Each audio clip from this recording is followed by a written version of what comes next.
This is my favorite moment in this entire book, guys. I absolutely love this moment. It's so original. Voodoo exorcises the host of Exo-Manowar and separates the host from the armor. It's so freaking original. It's so cool. What's up, aka Patters? It's finally here. We're doing DEATHMATE, and we're putting it on the Top Cow side. DEATHMATE Black, 2 studios, Wildstorm Productions, Top Cow Productions at the time, Homage Studios. They just did a crossover called Killer Instinct.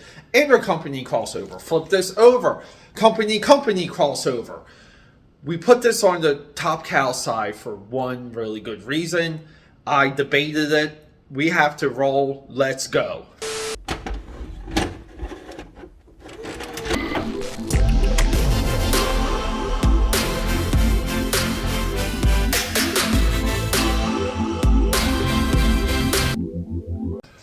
AKA Patters, here it is, DEATHMATE Black, Top Cow Productions, Wildstorm Productions, and we're here on Top Cow Tuesday, so that means this fell on the Top Cow side of the comic book spectrum.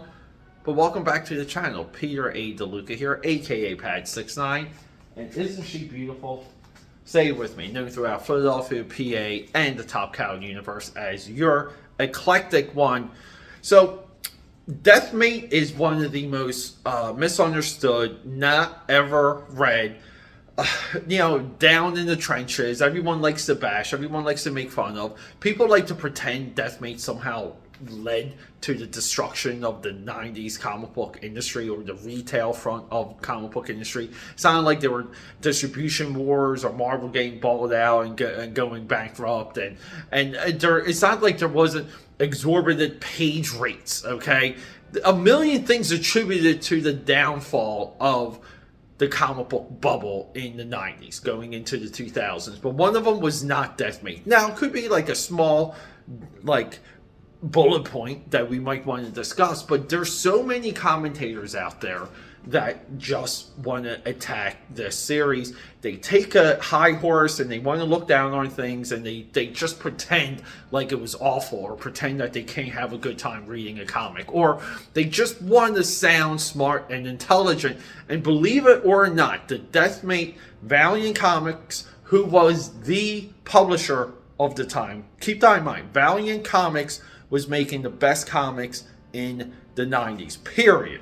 And then you had Image Comics, or Top Cow Productions, Wildstorm Productions, together. They're Homage Studios for a little bit, for maybe like 2 solid years.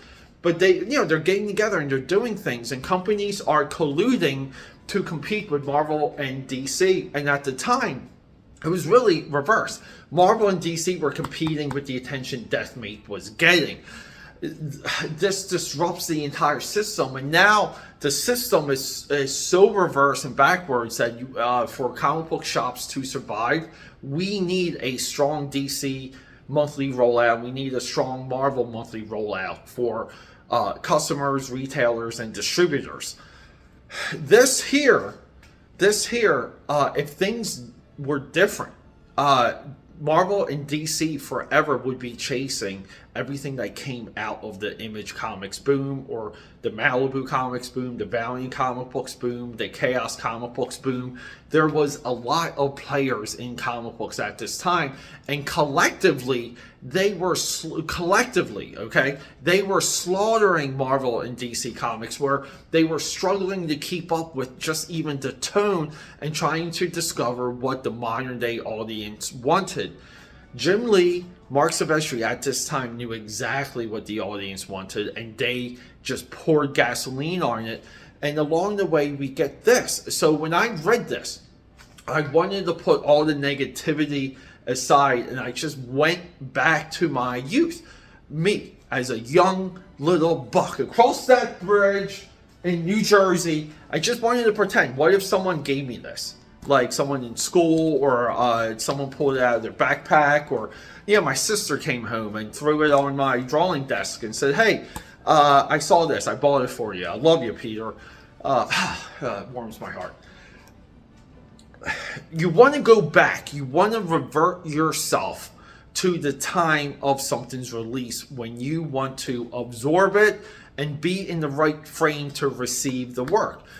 What are other examples of this? Well, I can sit down and listen to Michael Jackson's Off the Wall and, you know, like a couple tracks. But then I can understand the time that came out, where Jackson was in his career, and get into some of the love ballads on that CD and understand the transition of Off the Wall into Thriller and how Thriller was so impactful at the time. So now when I listen to Michael Jackson Off the Wall, everything is put into perspective and I see it for its like near masterpiece level producing. When we watch King Kong, when we watch the original Godzilla, when we watch Walt Disney's Snow White, we have to put ourselves in the frame of never seeing something like that before, and then we're blown away. You can sit down and watch silent movies and just understand at the time, you know, like this is everything that was there. This is why the kid, you know, Charlie Chaplin, this is why the kid was impactful. You have to transport yourself, and then you have to do a brain dump along the way, because again, people want to get you know, like critical, like beans, like, you know, like they're looking for beans and they have to be critical about something, and they want brownie points and bonus points, and they want to sound intelligent. And you can, some of these people are so low level, they can only do that when they piss on something. We don't do that here, okay? I just did like a Blood Drick, also from Image Comics. I just did a review on that I felt completely bad and guilty over, because it just wasn't there, in my opinion. I felt like the $4 cover price was a little much. I'm still not done talking about it or dissecting it, because I want to be correct in my opinions. The opinions, and when we put things out there on social media, they matter, and you have to believe in that. So I don't want to just be able to crap on something without being completely critical about something and being able to explain every single one of those bullet points that I disagree with. And some of it does align with taste. But I try and even dismiss taste when I go through things sometimes, because who am I to have taste? I need to be able to see this for what it is. So we're going to hit that drawing table. I'm going to bring you DeathMate with zero context, and we're going to go through DeathMate Black as if we don't know anything about Jim Lee, Marc Silvestri, Wildstorm Productions, Top Cow Productions, Cyberforce, Wildcats, Backlash, Ballistic, Ripclaw, any of these other like things, okay? We never read Wizard Magazine. We don't know anything. We're going to read this for exactly what it is, a comic book designed to get a young man's jollies off. We got babes, we got blood, we got conflict, we got revolution, we got military talk, we got procedural military science. We have almost like a hive mentality here. We have a lot of things, and we have a corruption of everything that we already know about some of these characters, and that's a lot of fun. That's the Dark Knight Returns effect. So people, time to go. Let's hit that drawing table. Cheers, aka powders. We got some straight up black coffee. Get yourself a sippy sip. And you guys know it's coming. Brought to you by Crypt and his backup, Disorder. Guys, on this drawing table, we love 90s villains. Maybe some of the most creative comic book villains came out of the 90s. I mean, come on. Even that dude that wiped out the Green Lantern Corps, Hal Jordan, right? He's a 90s villain. And welcome back to the drawing table. Keep in mind, this is my same drawing board. I've had this since maybe the 6th grade. I got this off of art contest prize money. And yeah, bought this in the art store that used to be in Cherry Hill, New Jersey. And a lot of these books that I show you, they at the time, they were at my drawing table side for a very long time. And DeathMate Red, the Rob Liefeld Extreme Studios part of this crossover, was that. Alright, so with all of that, let's just jump around a little. I want to show you guys what the plot is. So the plot is this. We have Union, okay?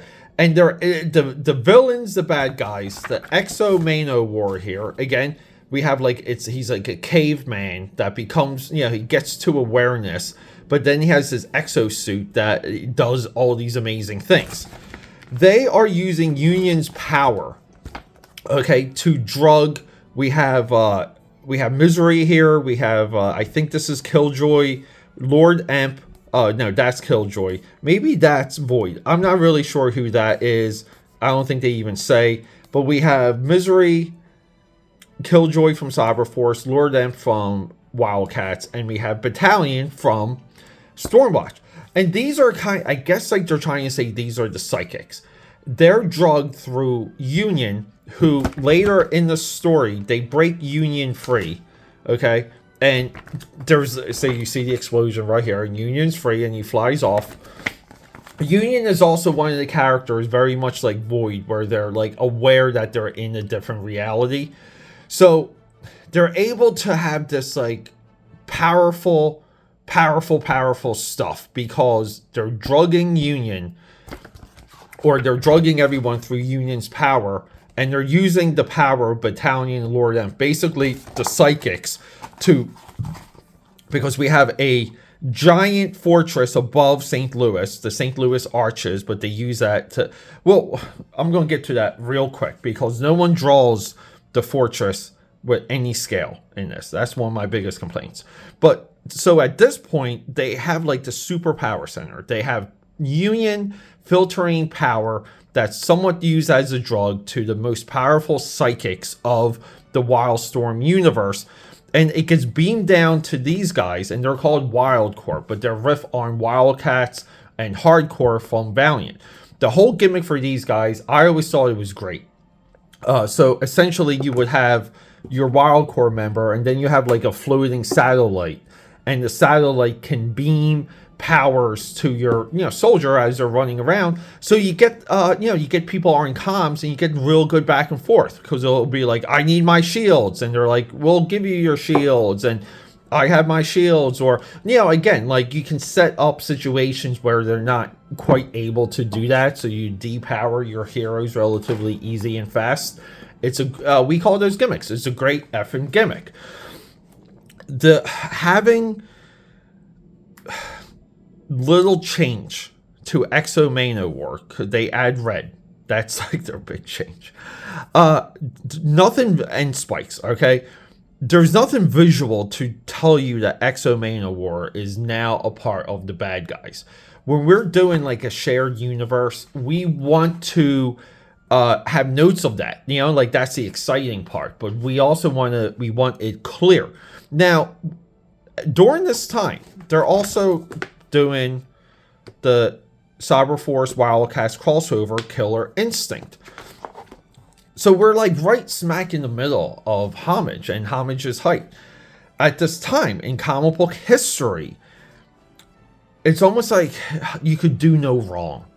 And this was exciting. It got a trading card. I've been longing to do a live unboxing of the trading cards. If you guys want that, let me know. But again, we get this coagulation, and all this cool stuff becomes available. This was one of them. DEATHMATE Red was the one I was absolutely obsessed with. And that's really from the Rob Liefeld pages, the coloring in particular. I just feel like we have to do this. Brandon Peterson, Brett Booth, Marc Silvestri, J. Scott Campbell, Scott Clark, Greg Capullo, Jim Lee, and Wells Portacio. This is stacked, and I want to say, when we flip through this, okay, in my, like, the quick eye, the Greg Capullo pages, okay, they kind of stick out pretty easily. But other than Greg Capullo and some of the Jeffrey Scott or J. Scott Campbell, because he drew his faces very unique, it's what I would call blending. These are clearly just based on the shading. Scott Clark.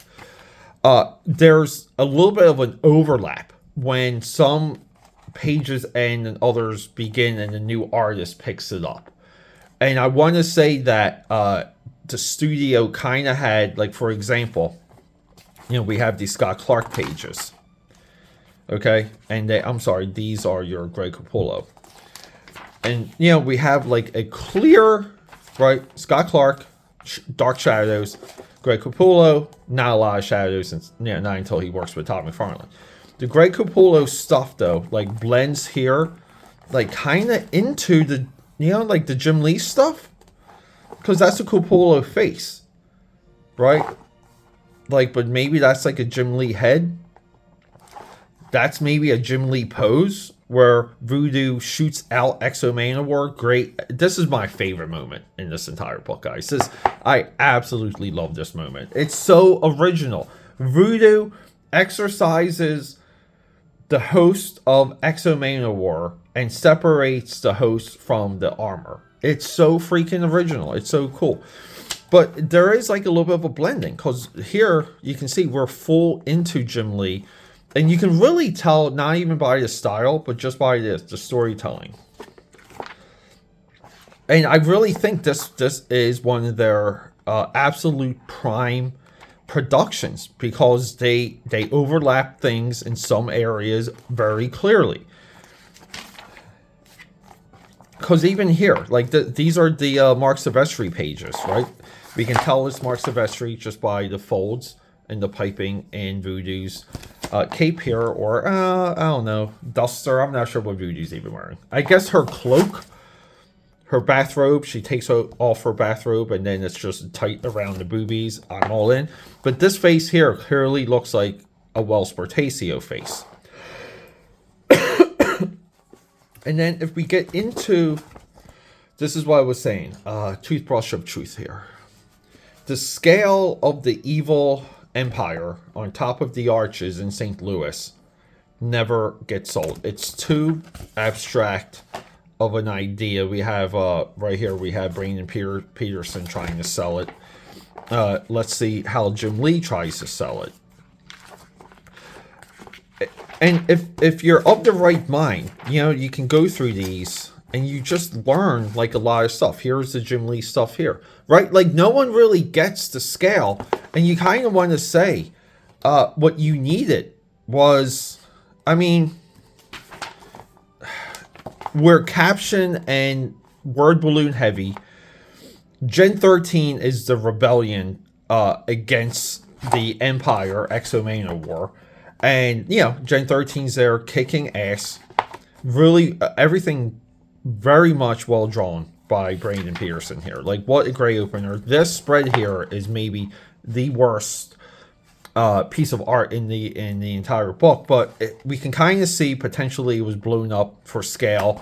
Some of the coloring is muddy. I mean, again, it's Wildstorm became too prevalent in dark coloring. I mean, get this, because Turok and Warblade, which is the, or Ripclaw, Turok and Ripclaw here. Turok is wearing the colors of Warpath from Marvel Comics. In the comic, he wore brown tones. He was more Native American. They don't ID him very well in this. If you didn't know, if you didn't read Valiant Comics, you would not think this was Turok. Like, you just wouldn't, but you know this is Exo, right? But their entrance here is just muddied, and it's just, the toothbrush of truth says this is a mess.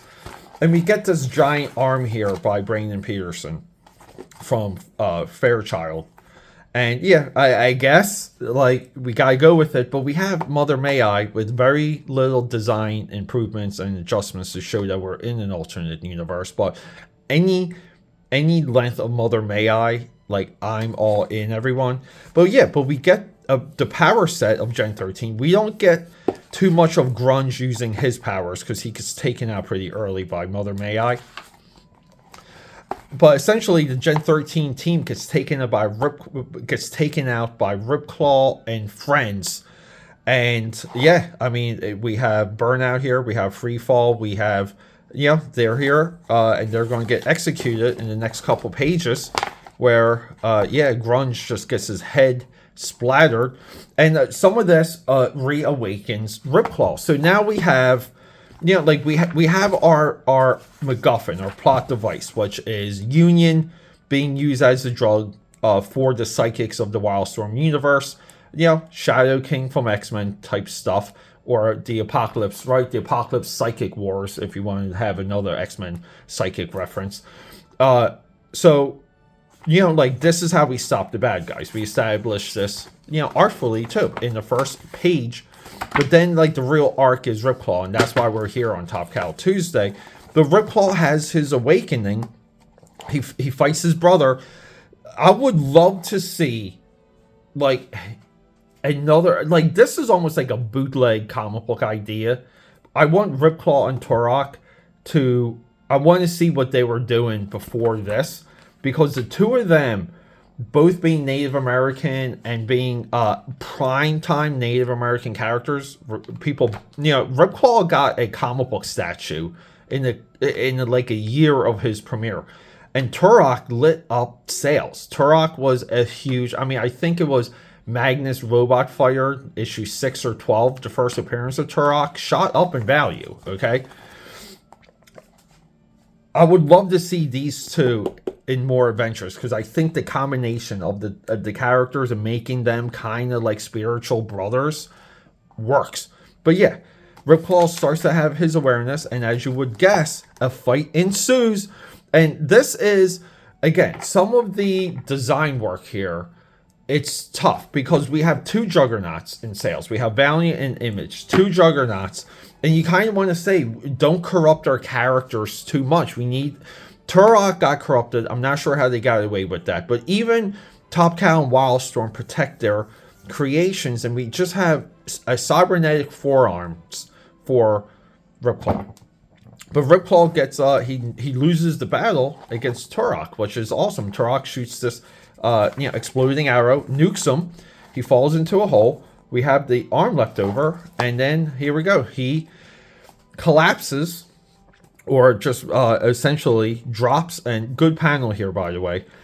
I was thinking, like, what's the right? Like, we have to establish him hitting the ground, but I kind of would say that this like splash or like jump image would be in the middle, a little bit better, like a little bit back and forth. But we get some great storytelling here, and he falls in front of Voodoo, who is disguised as an old lady. And yeah, eventually, thank you, Marc Silvestri, Voodoo reveals herself to be super hot. Voodoo's been hiding. Voodoo used to be a warrior.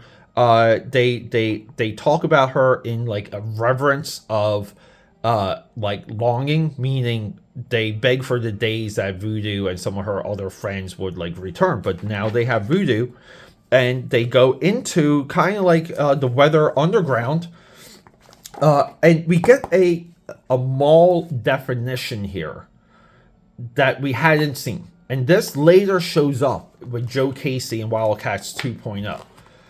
Maul, his whole gimmick is the larger he gets, the dumber he gets. But in reality, he's like a Donatello or like a Beast. He's like the smart scientist of the group. They work this in, like, this is the beginning of that.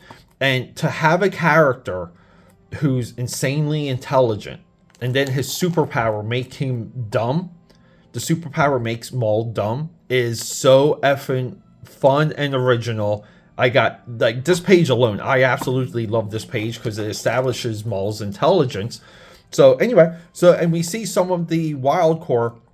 There's former members and current members, and some of them are like, you know, they used to be allies, but now they're on two separate sides of the aisle. We get Voodoo coming in her absolute stripper uniform, loving the Ariana Grande ponytail here. But yeah, we're ready to rock and roll. They get Grifter, they get Ripclaw in the chamber, they start to fix him, repair him, give him a new arm. We have some nice Silvestri layering here. Again, like, Silvestri's really good with layering his characters.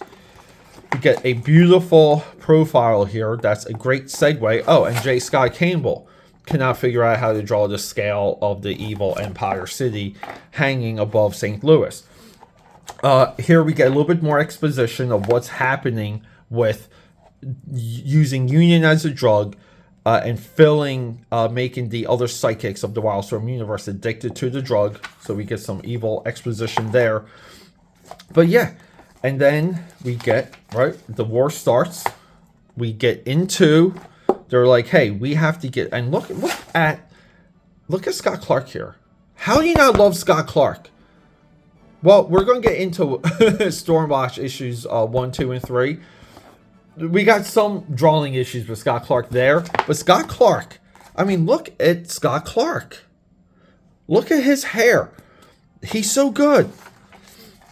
But they're like, yeah, well, we have like one more rebellion member, a secret rebellion member, and she's at a church that's at the base of one of the pillars, kind of, or the anchors for the giant city. And it turns out to be Ballistic. And this is kind of cool because just with some of the captions and word balloons, it's sold from the characters, but they believe this girl's a nun. And then eventually she shows up like this. And then Voodoo even says, she's like, wow, she's like, I didn't know this was Ballistic, man. Like, she's like, she's beautiful. I could not see her body, her boobies, when she was a nun. I couldn't tell. So, like, they kind of, again, like, play into a little bit of how quickly things change from page to page, panel to panel here. But, again, we know Scott Clark, and we're going to see more of his version of Warblade when it comes to Wildcat, Spawn, Alan Moore crossover. But, again, Alan Moore just really good with the girls, not great with the action. Again, we will touch that when it comes to Stormwatch issues 1, 2, and 3. But we get Voodoo facing off against Turok on the 1-to-1. We have Shocks because we're still using Shock Troopers from that. Those are our Stormtroopers, our cannon fodder. But we get some nice, like, you know, like nice butt shots here, some nice stripper shots from Scott Clark. Ballistic nukes Turok, and then they nuke Ballistic. So very quickly, like Maul has a death here, where as soon as like the doors open, we get, again, Scott Clark's not great with the action, but Maul gets nuked with a couple of arrows from Turok, and you think he's dead, but then he comes back. And then if you ever seen the Dark Crystal, he has the same death as some of the riding rabbit creatures. The riding rabbit creatures. But yeah, he basically falls to his death and brings all the drones with him. And we get a little bit more back and forth where Ballistic gets nuked by Exo, where her eye pops out, which is awesome. And then she has this like this pink slime coming out of her eye. And then we get Voodoo in the absolute moment of this book, because we get again, we only get this here. We get this here. We don't get the, Valiant needs to create their own Voodoo to recreate this scene for Valiant Comics. This is why we do crossovers, because we get this like crossover of powers. But Exo nukes Ballistic. Ballistic kind of is like, hey, you're out of your armor. She nukes him. Everyone kind of explodes. And then we get the rubble, the wreckage, this is very Wildcats issue 4. We get the wreckage. We get Ripclaw and Warblade doing their killer instinct thing. So, like, we even give people the idea of Warblade and Ripclaw, right? Like, we're selling killer instinct in a couple panels here, right? It's like they're setting it up, but guess what? Warblade betrays Ripclaw, stabs him. Great panel here, by the way. Look, see, he's just with that giant finger right through, you want to say right through his heart. And then we get our explosion, because we have to have a explosion. And the way, how does the, what comes naturally to a hero? Now that he's free, your mind control, Warblade can see. So that's like, Mother May I is mind controlling Warblade, and that is, and in this here, Misery is mind controlling Ripclaw, and previously mind controlled Warblade. So it's a Homage Studios thing. But yeah, so we get there's like a leak in the reactor, and one of the pipes that someone shot leaks, and it's able to get lit. It explodes. Yeah, and then we essentially get another death of Mother May I, R.I.P. Mother May I.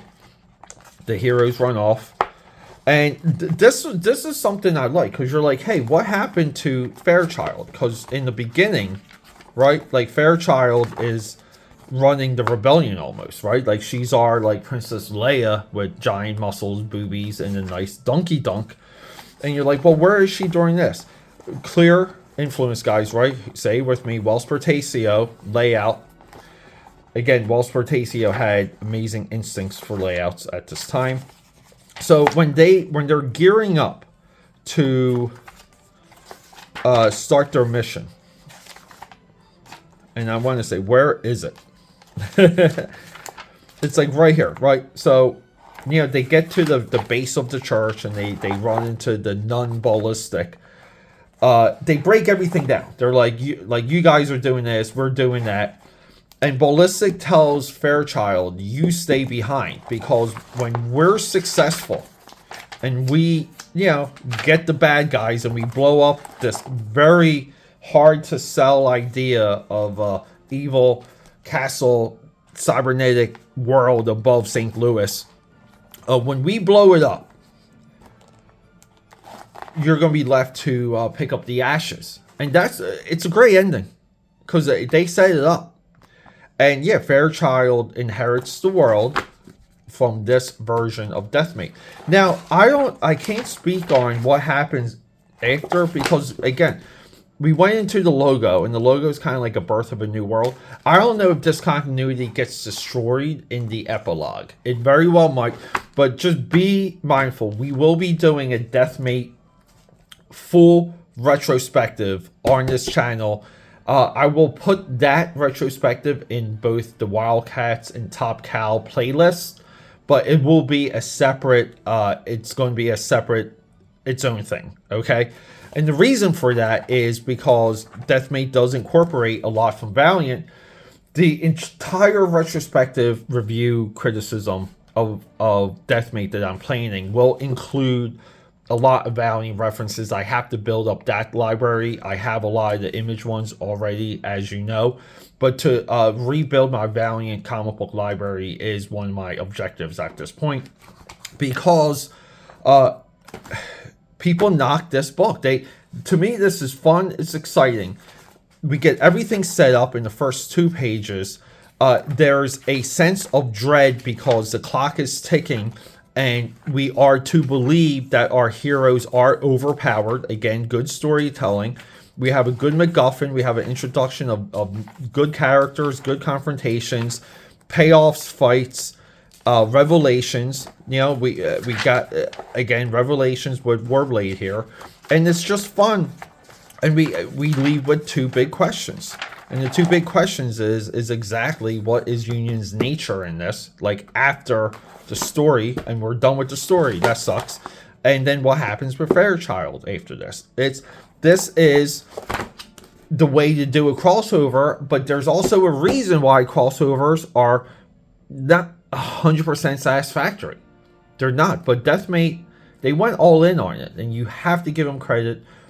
Homage Studios brought their guns for this. They had a production method to get it done, and all the flack for DeathMate falls on DeathMate Red, because I believe by the time DeathMate Red, the Rob Liefeld side of it, by the time that came out, they ended it. It was over, and it was supposed to have come out during. So you would drop a prologue, 1, 2, 3, and 4, and then epilogue. We didn't get that.